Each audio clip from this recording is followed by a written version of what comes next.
So, good afternoon on this Tuesday. I've got this question here. Have you bought into believing that worthiness matters? Worthiness, value, the idea that we have worth in some way used to be something that really controlled my life. I thought, hey, yeah, we got to prove our worthiness. We have to demonstrate it. We have to earn it. Somebody has to give it to me. I got to do X, Y, and Z to be worthy of love, worthy of safety, worthy of protection, worthy of connection or affection or belonging. We see that a lot in just normal life. Like, hey, you're a nerd, you don't belong. That's a statement of unworthiness. You don't belong over here with us.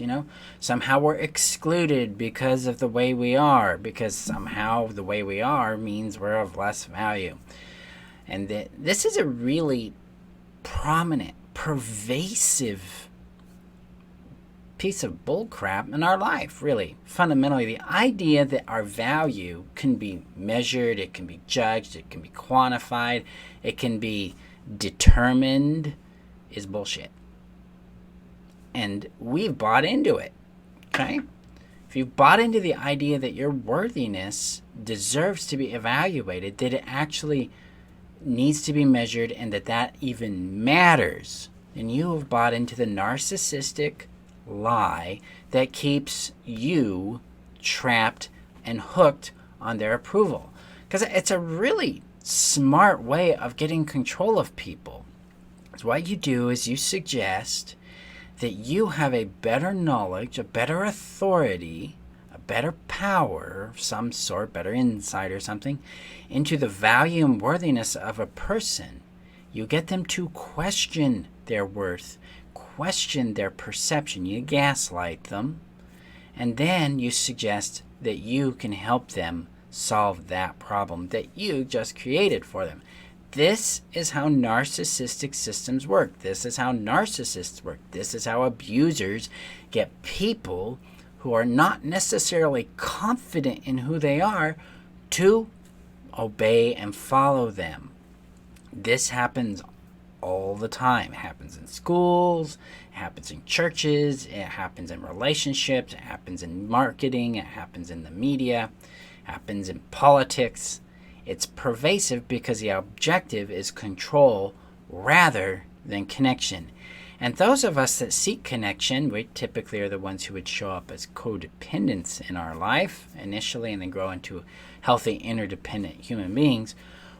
If we have not been properly nurtured and received what's called positive reflection about our value as a human being, then we're going to get hooked on this because we've already internalized a question about our worth because Ma or Pa or some sort of authority figure in our life gave us that question.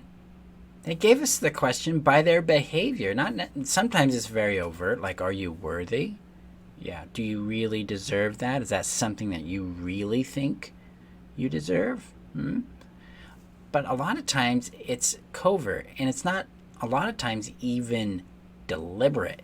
It's just a function of that transactional relationship that permeates or pervades narcissistic codependent dynamics, the consumer supply relationship. So as a review with that, the consumer supply relationship's all about one person getting supply and one person giving all that supply through what's called a transaction, and that transaction acts as a validator or a form of approval about the worth of the supply to the consumer, because the consumer likes it, the supply feels valuable, and so the supply then gives more in that transaction.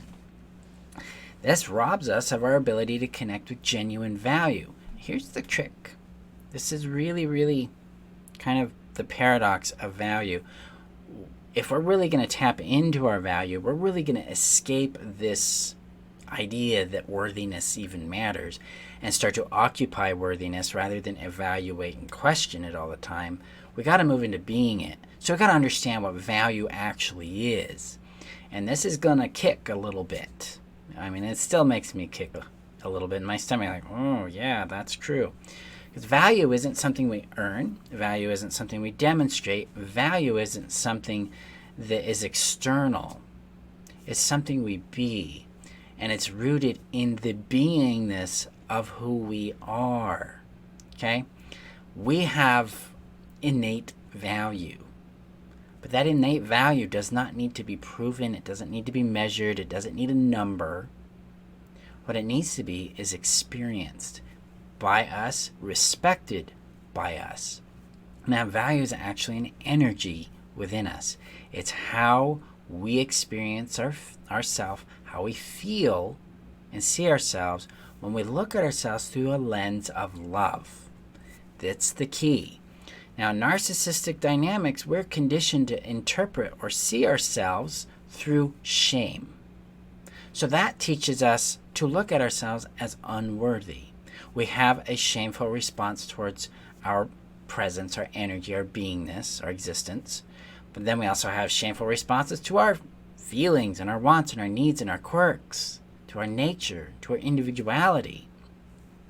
This makes us contract from ourselves, withdraw from it, and then try to contort what's called the ideal version of ourselves, which really is about us trying to be something somebody else wants in hopes that they'll love us, right? Well, if we're going to get really into value, we have to shed that shame. And we have to actually start appreciating who we are, appreciating the energy we sense within us, appreciating our feelings, appreciating our point of view on things, appreciating our insights, our talents, our gifts, our limitations, appreciating our dreams, our desires, appreciating our pain, our hurt, our losses, our successes. It's in this act of appreciation we actually start to see and experience or feel real value, the value of being us. Give you an example from my own world. In business, one of the things we do, especially if as a mentor, I'm a leader.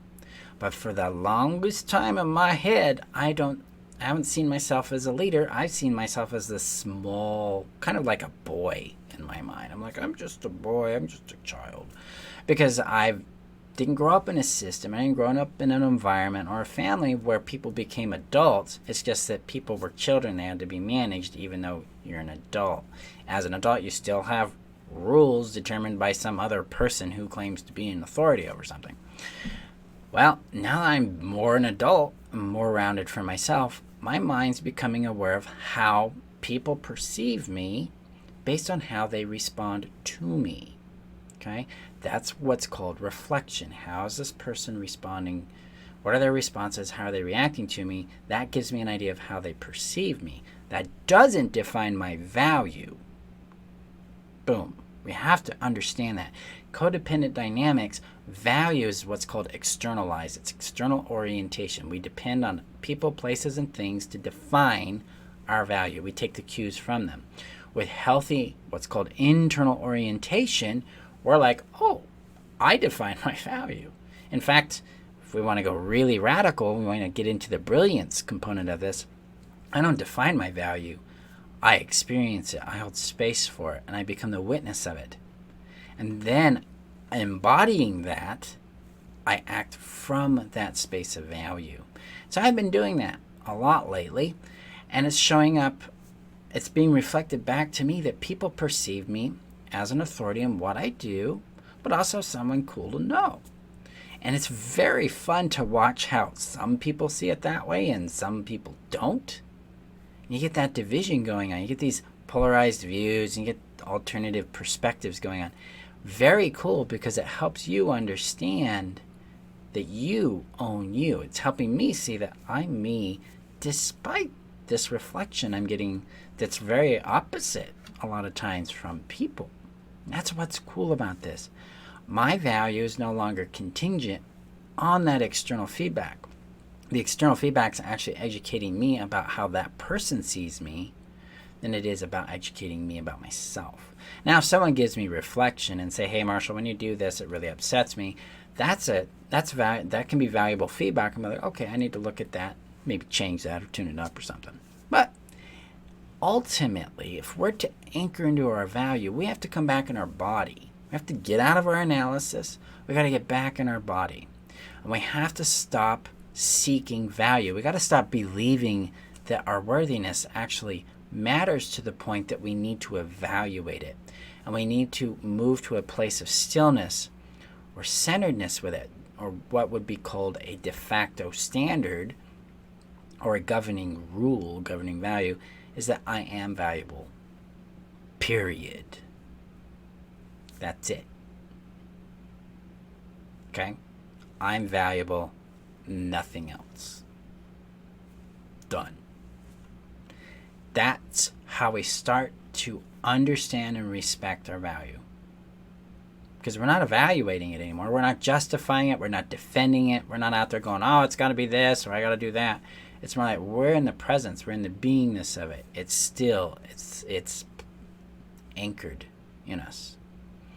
It's an experience. So if you have a very analytical mind, you're going to be hunting for it. You're going to be looking for signals because that's what you were trained to do.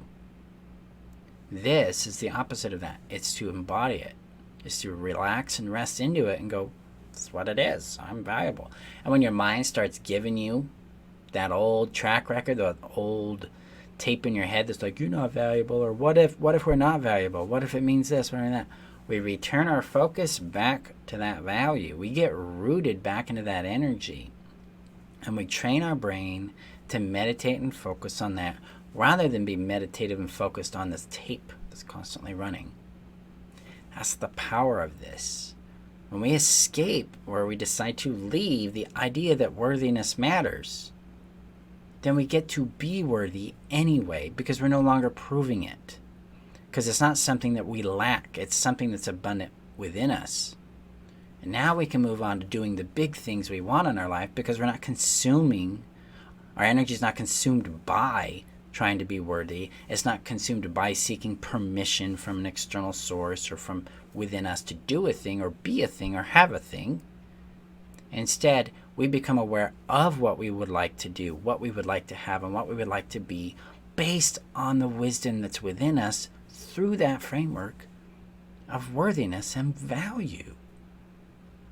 Guys, this codependency, the discard trauma, narcissistic abuse, neglect, they hit us in 3 specific areas: our identity, our value, and our connection. And if we're to really heal from these, we have to approach all 3 of them. We have to target them. We have to understand them. And then we got to move them out of this external orientation, out of this shamefulness, and connect them back with ourselves. We have to internalize them. We have to become the authority over them. And that's where this magic is. So it's a very felt sense experience. It's not necessarily a tangible process and I do this thing, I do that thing in an order that's analytically makes sense. It's actually very simple. It's coming back to us. And if there's trauma around our value, then we got to target that. We got to knock that out. We got to heal that. We got to allow ourselves to accomplish a release from trauma so that we can get in contact with ourselves again. Because trauma is basically a big static field between your awareness and what's behind it, which is usually value or safety or a need of some sort, right? We eliminate the trauma by getting closure on those events, which then allows the value to peek through more and more. And it makes it safer for us to feel it and act from it. Because if we've come from serious abuse about our value, about our identity, about our worthiness, then occupying our worth can actually be pretty damn scary, honestly. But if we move back to our value and we make it safe and we empower ourselves by eliminating trauma and mastering the skills that allow us to be safe, to identify safe people, places, and things, to execute our boundaries, to stand up for ourselves, to speak our voice, and to really anchor into healthy connection, both with ourselves and others, we win. And that's what I do. That's what it's all about. That's what Codependency Confidence is about. And that's it. My goal is to connect you back to your identity, your value, and restore connection to you so that you can go on and live a life that you enjoy because it's coming from within you. This is the magic that is your value. It's the source by which you learn what your purpose is, about how you want, what kind of relationships you want, who you want relationships with. It gives you the courage to step out there and deal with inevitable rejection and failure, but also capture success and expand beyond your limits, beyond what would be called programmed limits, not innate limits. It's the source in which you've been seeking to feel whole, to feel filled again, rather than have that emptiness of self. You know who you are because you know where to go to hear you. Okay?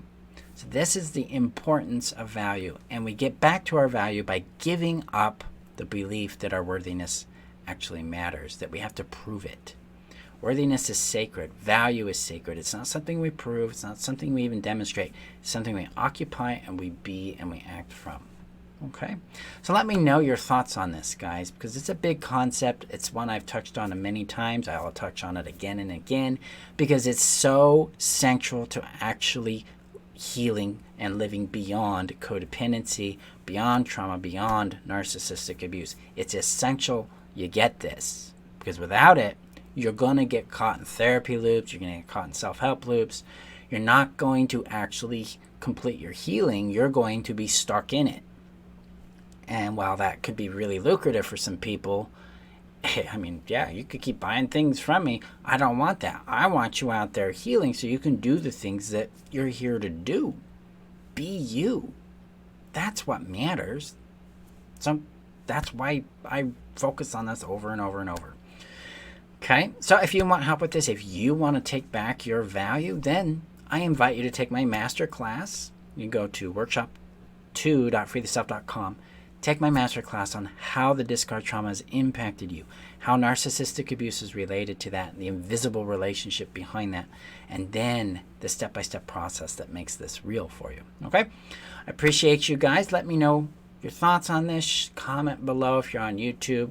Like and subscribe if you're on Facebook. Share this video with people you know would benefit from this. I appreciate you, and I will talk with you guys tomorrow more on the reality of value. You guys have a good day. Bye-bye.